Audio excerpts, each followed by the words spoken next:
फैजान राजेंद्र नगर इलाके में रहने वाले मोहम्मद जफर कुरैशी का 5 साल का बेटा था। जफर पेशे से दर्जी था। उसकी दुकान हाट की चौकी के पास थी। जफर के 4 से 10 साल तक की उम्र के 4 बच्चे थे, जिसमें से फैजान तीसरे नंबर का था। वह उर्दू स्कूल में KG1 में पढ़ रहा था। चंचल स्वभाव का फैजान स्कूल से आते ही बस्ता फेंक कर मोहल्ले के बच्चों के साथ खेलने के लिए निकल जाता था। फिर वह तब तक घर नहीं आता था जब तक उसे कोई बुला कर न लाए। अंधेरा घिराया था और रुखसार घर में कामकाज में लगी थी। रात 8 बजने के बाद भी जब बाहर खेलने गया उसका बेटा फैजान घर वापस नहीं आया तो उसने बड़ी बेटी रुखसाना से कहा कि फैजान को बुला लाए, आकर खाना खा लेगा। माँ के कहने पर रुखसाना फैजान को बुलाने गई, लेकिन मैदान में खेल रहे बच्चों में उसे फैजान दिखाई नहीं दिया। वह घबराई हुई घर आई और अपनी अम्मी को फैजान के न मिलने की बात बता दी। बेटी की बात सुनकर फैजान की माँ रुखसार खुद उन बच्चों के पास पहुंची जो मैदान में खेल रहे थे। उसने बच्चों से फैजान के बारे में पूछा तो उन्होंने बताया कि फैजान तो यहाँ से काफी देर पहले जा चुका है। इतना सुनते ही वह घबरा गई। उसने उसी समय यह जानकारी पति जफर कुरैशी को दे दी,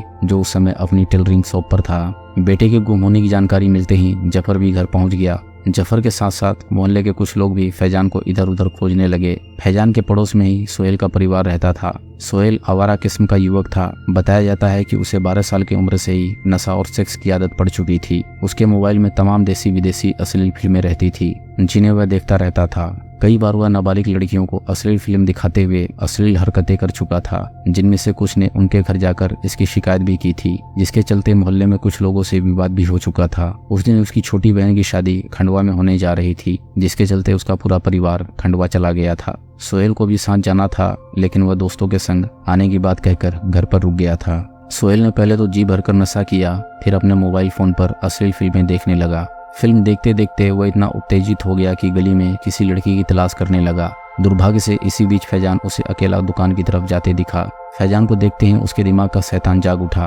उसने फैजान को आवाज देकर अपने घर बुला लिया। फैजान उसे भाईजान कहकर बुलाता था, इसलिए आसानी से उसके बुलाने पर नजदीक चला गया। उसे लेकर सोहेल अंदर गया और दरवाजा बंद कर उससे मीठी मीठी बातें करते हुए उसके कपड़े उतारने लगा। मासूम फैजान कुछ समझ नहीं सका, लेकिन इतना तो जानता था कि इस तरह से कपड़े नहीं उतारे जाते। उसने विरोध करना चाहा तो सोहेल ने घर में पड़े टेप से उसके हाथ पैर बांध दिए। वह चिल्ला न सके, इसके लिए उसने मुंह पर भी टेप चिपका दिया। फिर वह उस मासूम के साथ अप्राकृतिक रूप से अपनी वासना शांत करने में जुट गया। उस दौरान सोहेल इतना पागल हो चुका था कि उसने इस बात पर भी ध्यान नहीं दिया कि टेप से फैजान की नाक भी बंद हो गई है। इसलिए जब तक सोहेल की वासना की आग शांत हुई, मासूम फैजान की धड़कनें भी शांत हो चुकी थी। यह देखकर सोहेल डरा नहीं, बल्कि उसने उसी हालत में फैजान का शव उठाकर वॉशिंग मशीन में डाल दिया और खुद बाहर घूमने निकल गया। इसके बाद जब मोहल्ले में फैजान के लापता होने का हल्ला हुआ तो वह भी उसके घर पहुंच गया। सबके साथ मिलकर उसने फैजान को खोजने का नाटक किया। दूसरे दिन बात बढ़ी तो पुलिस ने शक के आधार पर मोहल्ले के कई बदमाशों के साथ सोहेल को भी पूछताछ के लिए उठा लिया। यह खबर उसकी बहन की शादी के लिए खंडवा गए उसके परिवार को पता चली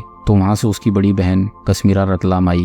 कश्मीरा घर पहुंची तो उसने वॉशिंग मशीन में रखा फैजान का शव देख लिया, लेकिन उसने न तो इस बात की खबर पुलिस को दी और न ही किसी अन्य को। उल्टे थाने जाकर छोटी बहन की शादी के नाम पर सोहेल को अपने साथ छुड़ा लाई और उसे लेकर खंडवा चली गई। खंडवा से पूरा परिवार 22 अप्रैल को वापस रतलाम आया, जिसके बाद कश्मीरा और सोहेल ने मिलकर रात में लगभग 2:30 बजे फैजान का शव बोरी में भरकर नाले में फेंक दिया। चूंकि फैजान का परिवार सोहेल पर काफी भरोसा करता था, इसलिए दोनों को विश्वास था कि पुलिस उन पर कभी शक नहीं करेगी। लेकिन मोहल्ले में सोहेल 22 अप्रैल को वापस आया और 23 को शव उस जगह मिला जहां पहले ही पुलिस कई बार तलाश कर चुकी थी, इसलिए वह शक के घेरे में आ गया। बाकी का काम DNA रिपोर्ट के मिलान हो जाने से पुलिस को पुष्टि हो गई, जिसके बाद पुलिस ने दोनों भाई बहनों को सलाखों के पीछे पहुंचा दिया। दोस्तों, अगर आपको कहानी पसंद आ रही हो तो वीडियो को लाइक करें और चैनल को सब्सक्राइब करें। हम ऐसी मजेदार कहानियां आपके लिए लाते रहेंगे।